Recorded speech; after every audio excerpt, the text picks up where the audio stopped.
Welcome back to Watch the Bookerman and to episode number 29 of Paul Heyman's TNA 2010. This is the Impact After Slammiversary, the hugely successful pay-per-view that got our best rating yet and our two best matches yet. So we've got to keep that momentum going as we turn our long-term attention to the build for Bound for Glory, but of course we've got Victory Road, Hard Justice and No Surrender between now and then. I'm trying out a new skin at the minute as well. It's by TEW and I like the look of it so far. Interesting to see what people think, whether it looks better or worse on the videos, but I'm going to try it out for this episode at least, and we are back in the Impact Zone, and I just want to get as quickly as I can into this post-Slammiversary episode of Impact. Hopefully we can hit another good rating with this show. And we begin with a really good segment, an excellent way to kick off the show. Kurt Angle coming down to the ring. For those who didn't watch the pay-per-view, we're letting people know here really that Kurt Angle is still the World Heavyweight Champion. I've said before that the vast majority of Impact viewers don't buy the pay-per-view, so I do like to keep people up to date in that sense. However, his body language is putting across the fact that he is banged up and hurt, and when Kurt Angle gets to the ring, he puts over the toughest fight of his career at Slammiversary. He puts over Bobby Lashley despite their personal differences, and then turns attention to who's next. Who wants to come and try and prove themselves against Kurt Angle? There's a arrogance in the speech of Kurt Angle which is completely justified. After the months that Bobby Lashley has had since returning, for Kurt Angle to beat him, that's a huge accomplishment, and we want everybody from the commentators and Kurt himself to be putting over that he is a wrestling machine and he feels absolutely untouchable at the minute. There were those questions about him coming into 2010, whether at 40 years old he can still compete at the top level, so he's going to be feeling pretty good that in the main event of Slammiversary he proved himself. However, he is cut off by Robert Roode. Perhaps surprisingly, he's not really been in the World Heavyweight Championship conversation. Roode says that he is all for champions coming out and gloating, but with James Storm out, he represents both tag team champions, and given that two titles are better than one, he has no doubt that he can beat Kurt Angle tonight.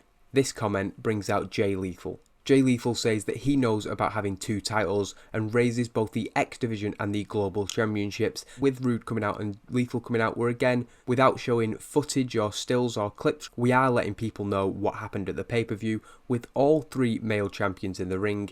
Desmond Wolfe comes out and calls for a stop to all of this. He says that his victory at Slammiversary was more impressive than anybody else's. He destroyed Samoa Joe, and his record suggests that he should be the next number one contender.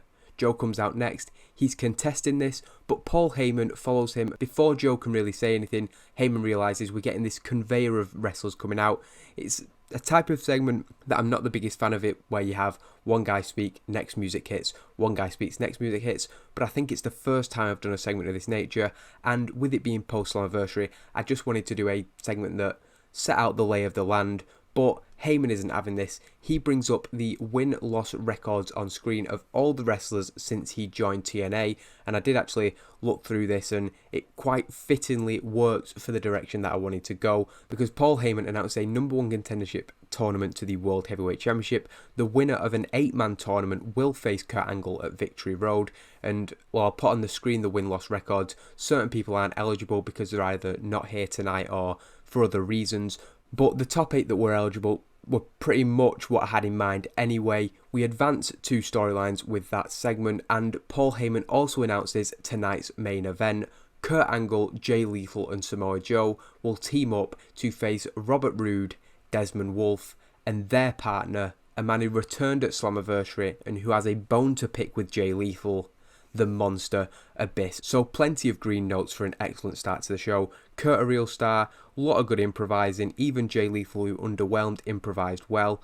Even the commentary, brilliant start to the show, very, very happy with that. And prior to the first match of the night, Mauro and Taz welcomed the viewers to the show formally. They didn't get much chance to do that because we started with Kurt Angle, and they promote the rest of the night's show. Before our opening contest, however, they sent a footage from earlier today, which shows the actions of Bad Influence upon arriving at the building, taking out their frustrations on various members of the locker room. Amazing Red was one who particularly caught their attention. They were just hounding him in the back until Hernandez stepped up and stood up for his friend. While the situation only became mildly physical, shoving and things like that, it was enough for this match to be made between Christopher Daniels and Matt Morgan and Amazing Red and Hernandez. As the entrances are made for that first match of the night, it is also confirmed that Jeff Hardy will face the other member of Bad Influence, Frankie Kazarian, later on in the show. That, of course, a follow-up to the 6-man tag team match at Slammiversary. It was the heels who pick up the win in that opening match, though. It's a solid opener. Christopher Daniels and Matt Morgan defeating Amazing Red and his friend Hernandez. When Morgan pins Hernandez, those underhanded tactics being Kazarian occupying both Amazing Red and the referee. This allows Daniels and Morgan to outnumber Hernandez for just enough time that Morgan can hit a carbon footprint to Hernandez, the second time he has pinned him since the team split up, and he's delighted after the match. Kazarian joining his partners in the ring, dragging Hernandez back to his feet with the help of Christopher Daniels. Daniels and Kazarian then hold him up, forcing him to watch as Morgan sets Red up against the turnbuckle on the outside of the ring. The incident between Kazarian and Red already taking him to the outside. Red attempts to break free, but is easily taken down by Matt Morgan.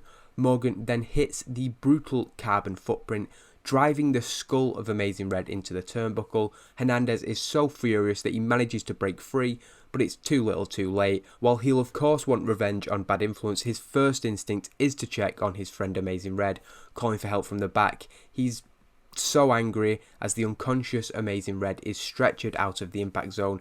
A pretty serious segment there, although Hernandez didn't do well off the script, and it did lose heat to the storyline, which has gone from being AJ Styles and Bad Influence, and it's now shifting more to Hernandez and Amazing Red. It is sort of a demotion. They were in a marquee match at Slammiversary. They're now dealing with maybe mid-carders, but I do think that where this storyline goes is going to be really, really entertaining, and it's still a good spot for them.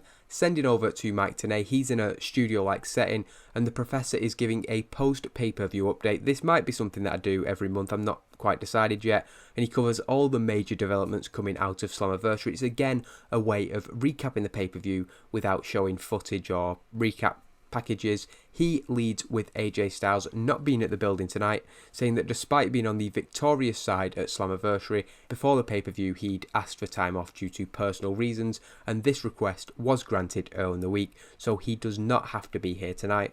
Mike also confirms that James Storm will be out of action for about a month before he reveals the Road to Victory tournament bracket. The first time that we've seen that, we've got 4 matches that begin with Abyss and D'Angelo De Niro, Jeff Hardy versus Chris Sabin, Desmond Wolfe versus Alex Shelley, and Robert Roode versus Samoa Joe. Tenay puts over the fact that the bracket was determined based on the competitors' win-loss records so far in 2010, and it will begin next week on Impact. He adds that if any tournament contender is seen to attack or be otherwise physically involved or behind anything that results in a rival competitor being attacked, they will be removed from the tournament, their opponent receiving a bye in the process. He also has a new development regarding the Kazarian Hardy match. Due to what happened in the opener, Daniels and Morgan are now barred from ringside. So a average segment, doesn't really do much, but it gives a breather as we go into the break.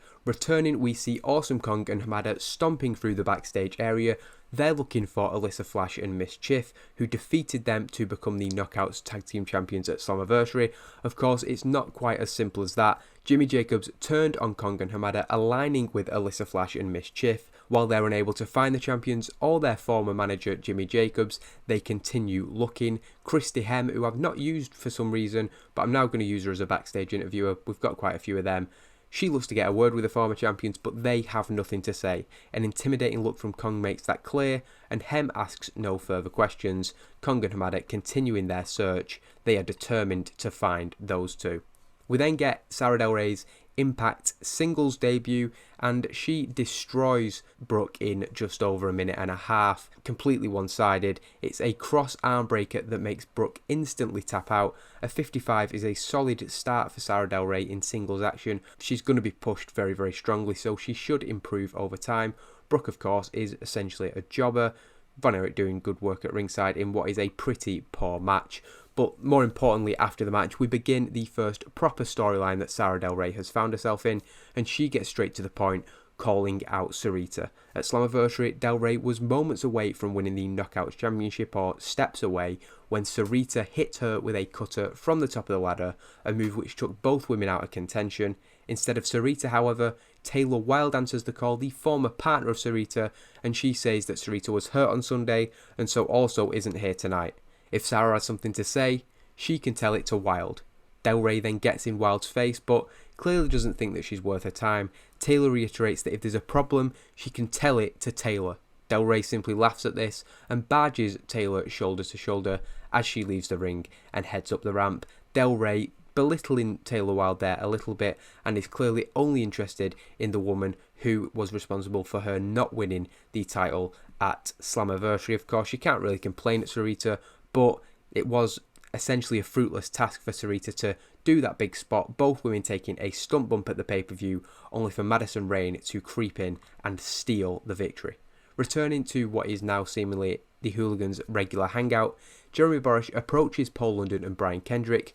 They will receive a shot at the World Tag Team titles once James Storm is cleared to compete. However, Jeremy Borash points out that if they didn't want to wait till then, they also were given the opportunity of going one-on-one. This is Paul London's choice because he won the Battle Royal on Sunday, and the winner of a Brian Kendrick-Paul London match would get the chance to challenge for a singles title of their choice.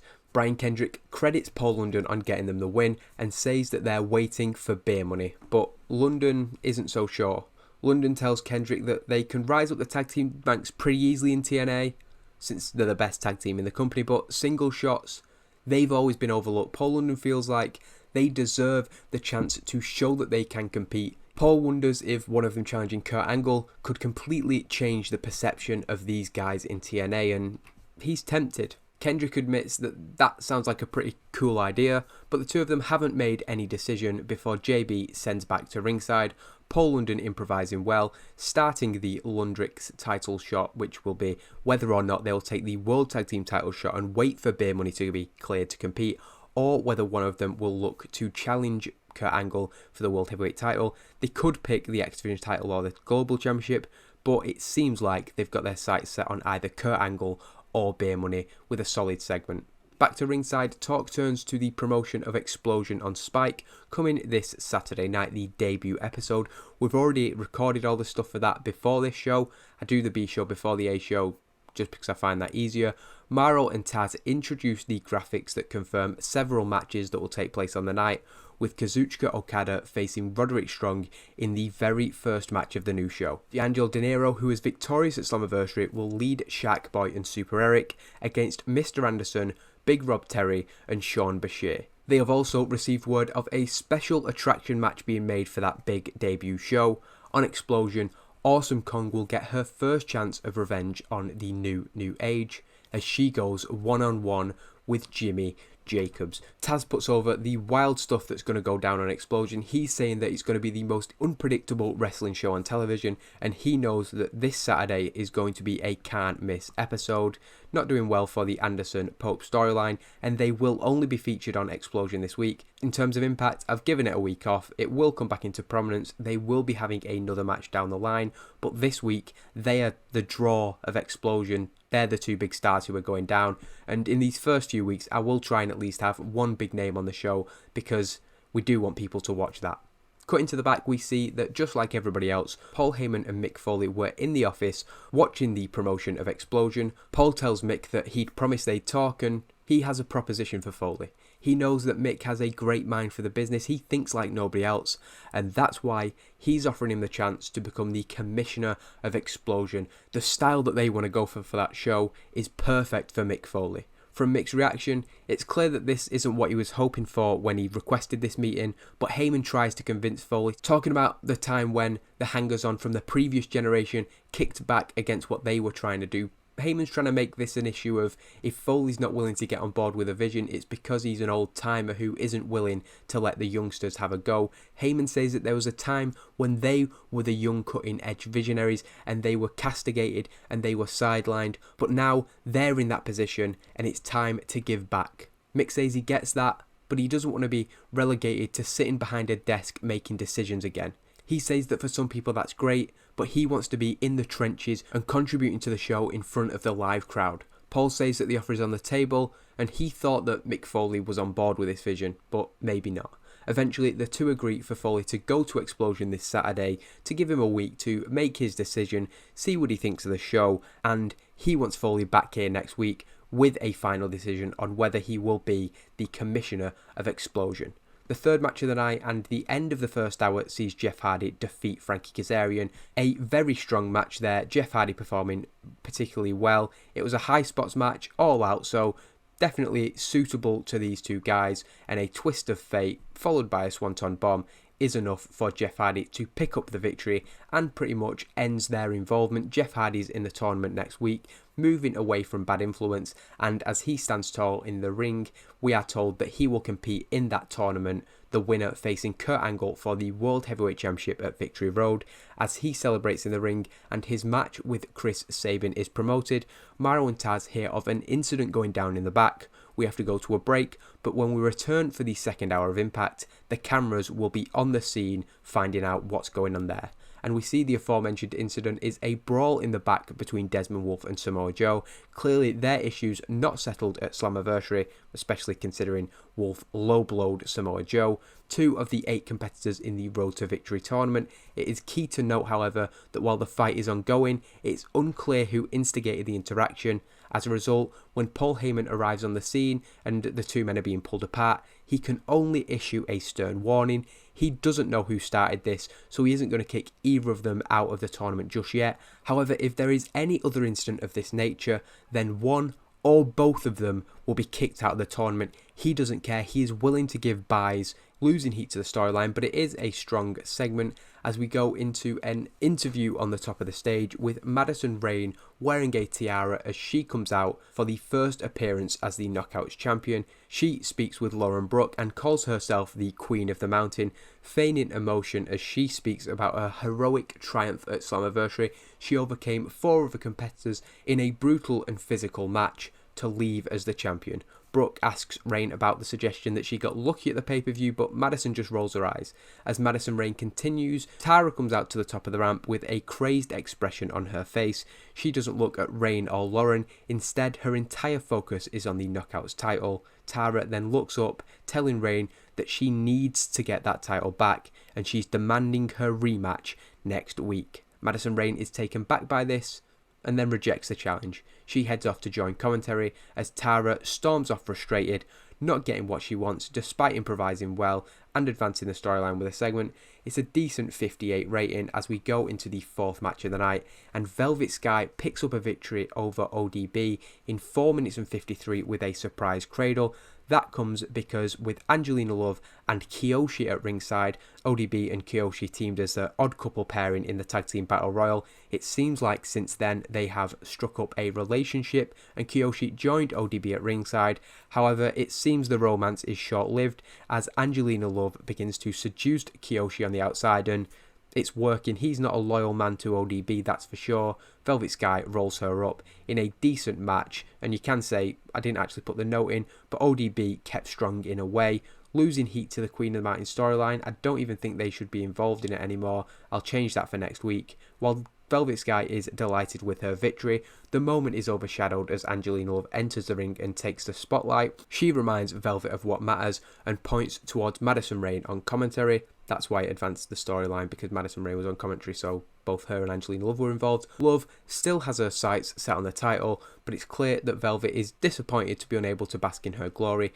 Not a good segment at all involving those two, and we then lead into another not great promo. I keep giving the Motor City Machine Guns promo, so it's my fault only. I know it won't affect the rating too much, but I just want to see better from these two. They are interviewed by Jeremy Borash, and they're asked about their defeat to Beer Money at Slammiversary. They're of course upset about this, not happy to have failed to regain the titles. However, with James Storm injured, this is the perfect timing for them to enter the World Heavyweight title tournament. The tag team division is a little bit on hold while James Storm's out, so next week Chris Sabin will face Jeff Hardy and Alex Shelley will face Desmond Wolfe. Sabin says that having seen those two guys beat the hell out of each other all year, they know that they're both in for a huge challenge, but while they'll always be machine guns, Shelley admits that they're looking forward to the opportunity to potentially become World Heavyweight Champion. So, not trying to belittle the tag team division, but of course every wrestler's dream, as they say, is to become the World Heavyweight Champion, and while there isn't an opportunity to take the World Tag Team titles they are of course going to be happy to look elsewhere. Back from another break, Jimmy Jacobs and the new Knockouts Tag Team Champions Alyssa Flash and Mischief are shown on the screen from an unknown location that is not inside the Impact Zone. Jimmy Jacobs talks about how the new age was always about the bigger picture. Awesome Kong and Hamada were a great gateway into the company for him, but he always knew that he could take things higher. He puts over Alyssa Flash and Mischief as a pure, uncut embodiment of the new age philosophy, and they're done with Kong and Hamada. Jimmy Jacobs will be at Explosion this Saturday night, but only to protest the decision to put him against Awesome Kong. He repeats he will not face Awesome Kong on Explosion. The lady doth protest too much because that match will take place despite Jimmy Jacobs trying his level best to get out of it. We then get a rematch between the British Invasion and Generation Me, another team who had an interaction in that Battle Royal and had previously been feuding a little bit. It not been a major storyline, but Generation Me get the win over British Invasion, the reverse of their previous 2-on-2 match, a 450 splash from Nick Jackson, perhaps at the end of a more bang for your buck, picking up the win. It's a decent match. These guys are in the mid-card at the minute. We're just developing them. In the future they might have more prominent roles, but for now they are going under the radar a little bit. It's a solid match and Generation Me stand tall, tying up the rivalry between the two teams at one victory each. On the outside, the frustration continues to grow between Brutus Magnus and Doug Williams. A little bit of dissent appearing between the two. They're usually very, very united, but of course, they came back, got a big win, and now they feel like they're back to square one. 2 steps forward, 1 step back. Footage then airs from early in the night, and the attack on Amazing Red by Matt Morgan that took the former X Division champion out. After assessments at the Impact Zone, Amazing Red was taken to a local hospital, and after that we return to the locker room where Hernandez has demanded the chance to speak. Hernandez is at the end of his tether with all this and furiously calls out Bad Influence with particular scorn for Matt Morgan. Hernandez says that Bad Influence have tried to take everything from him these last couple of months, and after seeing what they did to Red tonight, he is this close to walking out and never coming back. He can't handle being in this locker room with Bad Influence anymore. That would be the easy option though, and walking away isn't something that Hernandez has ever done. Not unless he can take Matt Morgan with him.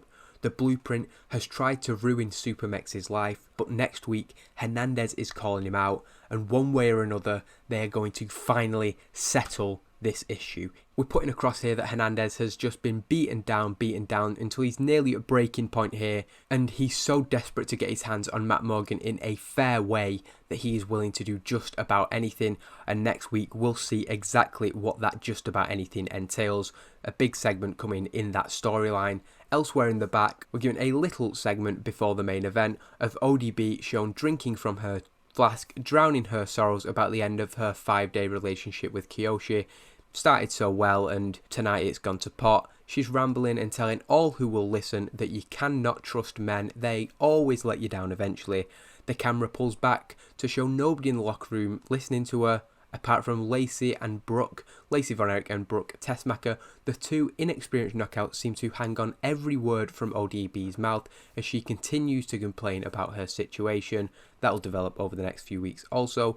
A little bit of an alliance forming there as we go into a superb main event, a superb match as described by the game, and an 80 rating is really, really good to see. Of course, when you have Kurt Angle pulling out 90s, we're always going to get good matches.